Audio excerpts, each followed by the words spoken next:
The negotiations are all a scam, 15 overlord clauses from the US and Israel, only to dismember Iran's sovereignty. Don't be fooled anymore. The so-called negotiations between the US and Israel are all a scam. Do you think it is a ceasefire and peace talks? Wrong. It is to completely dismember Iran's sovereignty. Most people don't understand at all the 15 overlord clauses put forward by the US and Israel. Every clause hides a fatal trap. Today, I will break down this conspiracy thoroughly from 4 underlying logics. I will take you to see who is manipulating everything behind the scenes, who is the real prey in this game. No more nonsense. Let's get straight to the point. First, let's look at the true face of the 15 clauses. Don't be deceived by ceasefire and reconciliation. This is not a negotiation at all. It is a forced surrender. Let me read a few, and you'll hear how overbearing they are.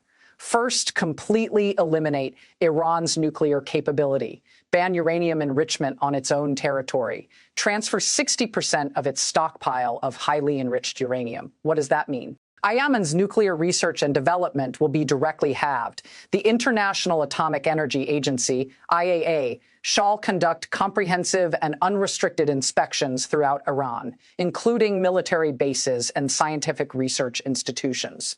This is not supervision. It is naked surveillance. Second, dismantle 3 major nuclear facilities, Natanz, Isfahan, and Fordow. What are these 3 places? They are the core lifelines of Iran's nuclear industry. Natanz is Iran's earliest uranium enrichment plant. It has 16,000 centrifuges. Isfahan is a nuclear fuel processing base. Fordow, on the other hand, is an underground nuclear facility. It can withstand nuclear bomb-level attacks. Dismantling them will leave Iran with no nuclear counterattack capability. Third, restrict the development of ballistic missiles. The range shall not exceed 800 kilometers. Destroy all missiles with excessive range. Iran's most powerful, Khorramshahr 4, has a range of 2,000 kilometers and a warhead of 1,500 kilograms. It can directly cover the entire territory of Israel. There is also the Fatah hypersonic missile, with a range of 1,400 kilometers. It is impossible to intercept. These are the weapons the US and Israel want to destroy. Fourth, stop supporting regional allies. It is not allowed to provide blood transfusion to the Houthis and Hezbollah. It is not allowed to provide funds, weapons, or command. This is equivalent to cutting off Iran's right-hand man, making Iran an isolated figure in the Middle East. The remaining 11 clauses are even more excessive. Require Iran to open the Strait of Hormuz. Allow US and Israeli warships to pass freely. Require Iran to reduce the size of the Revolutionary Guard. Disband the forces responsible for missiles and drones. They even want Iran to abandon its domestic military industry system. Only import weapons from countries designated by the US and Israel. Tell me, is this called a negotiation? This is clearly asking Iran to kneel and surrender. The International Institute for Strategic Studies, ISIS in the UK, has long given a conclusion. Once these clauses are implemented, Iran will degenerate from a regional power to a weak country. Its sovereignty will be completely emptied, and it will have no ability to fight back. Do you understand? This is the core of the scam. Second, break down the 2 major traps of the scam. The tactics played by the US and Israel are extremely vicious. The first trap, false exchange conditions. The US and Israel say that as long as Iran agrees, they will fully lift international sanctions and support Iran's development of civilian nuclear projects. Sounds tempting, right? But have you forgotten? Can you trust what the US says? The 2015 Iran nuclear deal. Do you remember? Iran strictly fulfilled all the clauses, but the U.S. withdrew from the deal without hesitation. The additional sanctions are harsher than before. Data from the Stockholm International Peace Research Institute. Iran's military expenditure in 2024 was $7.9 billion, a 10% decrease from 2023. The reason is the U.S. sanctions and suppression. Iran's oil exports have been halved. This is the U.S. credit. Even if Iran agrees to the 15 clauses, the U.S. will find an excuse not to lift the sanctions. It may even add more conditions. The second trap, boiling the frog in warm water. The U.S. and Israel proposed a 1-month ceasefire, saying they want to negotiate during the ceasefire, but in fact they are buying time. while the U.S. is talking about negotiations. It is deploying an additional 2,000 soldiers to the Middle East. It also mobilized the 82nd Airborne Division to stand by. Preparing to launch a ground attack at any time, Israel is even more ruthless while shouting for a ceasefire. It continues to bomb Iran's nuclear facilities. Herzi Halevi, chief of staff of the Israel Defense Forces, has long said that they will fight a protracted war to completely eliminate the threat from Iran. Their purpose is very simple: paralyze Iran with the ceasefire. When Iran relaxes its vigilance, completely destroy Iran's defense system. When Iran reacts, it will be too late. This is the viciousness of the U.S. and Israel, using negotiations as a cover to carry out aggression. Do you think it is the dawn of peace? Wrong. It is the prelude to destruction. Third, the asymmetric power game. Why dare the U.S. and Israel be so overbearing? Because they have calculated Iran's weaknesses accurately. But they also overlooked one thing: Iran has never been a soft persimmon. First, look at the military strength comparison. The gap is huge. Israel has 170,000 active troops. Iran has 610,000 active troops. That is more than 3.5 times that of Israel. Iran also has 350,000 reservists. Once a war breaks out, it can quickly mobilize 1 million troops.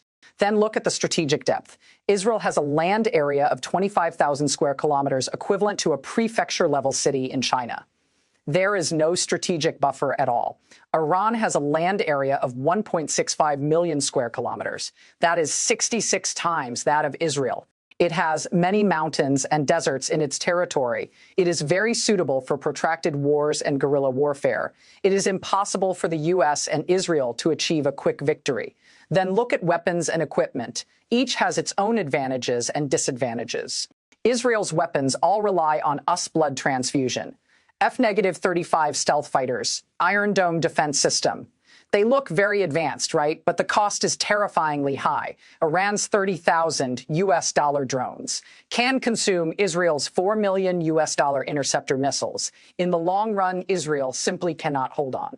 Iran's missile arsenal is even more a trump card. Data from the CSI's think tank shows Iran has thousands of ballistic missiles, although half of them were consumed in last year's conflict. The remaining stock is still 1,200 to 1,500, and the production capacity is extremely high. It can be restored to 8,000 in 2 years. These missiles can cover the entire Middle East, including all U.S. military bases in the Middle East. There is also Iran's underground missile city.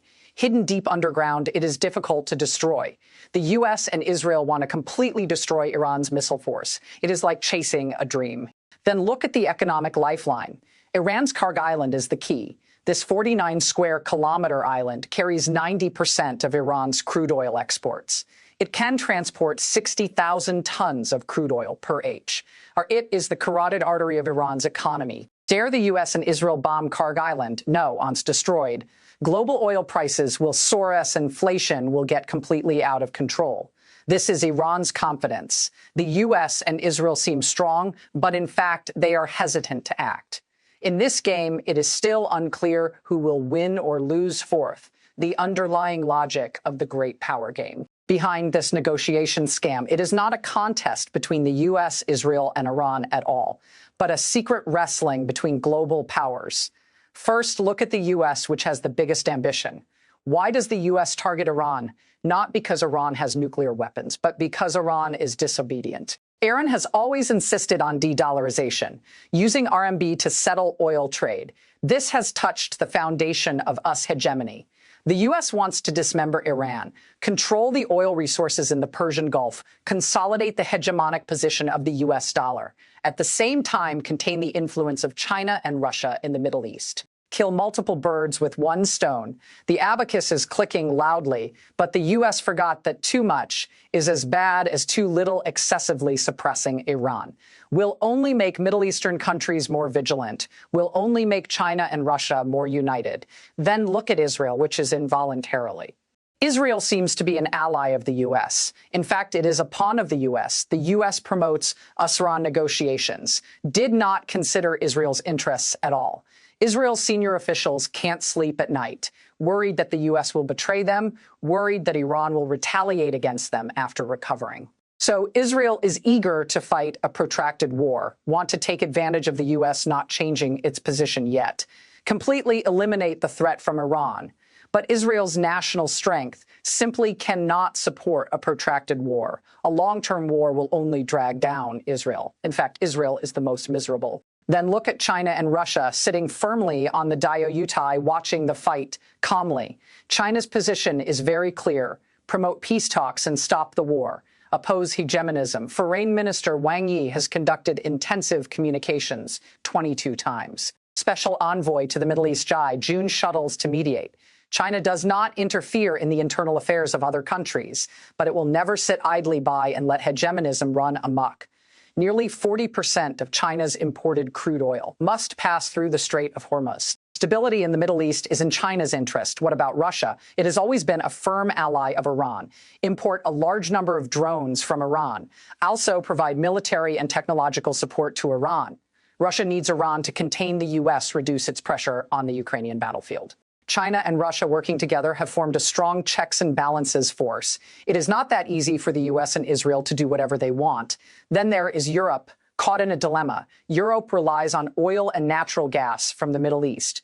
Does not want to see the situation in the Middle East get out of control, but dare not offend the U.S., can only muddle in the middle. In the end, it will only become a victim of US hegemony. This is the truth of the great power game. There are no permanent allies, only permanent interests. The scam of the U.S. and Israel will eventually be exposed. Time is on the side of justice. Okay, so far, you should completely understand, right? The 15 overlord clauses of the U.S. and Israel. It is not a negotiation. It is plunder. It is not reconciliation. It is slaughter on, say, Iran compromises. It will be doomed forever. But Iran's resistance will never stop. Let me say two golden sentences to everyone. Under hegemonism, there is no negotiation, only resistance. Lies will eventually be exposed, and justice will never be absent. The U.S. and Israel want to dismember Iran's sovereignty. It is undoubtedly lifting a stone to hit their own feet. This game has just begun. If you think this content helped you understand the situation, help me like and follow me. Press and hold the like button for 3 seconds to strongly recommend. Let more people see the true face of the U.S. and Israel. Next time, we will talk about the real purpose of the U.S. increasing troops in the Middle East and how China and Russia can work together to break the situation. See you next time. Never miss it.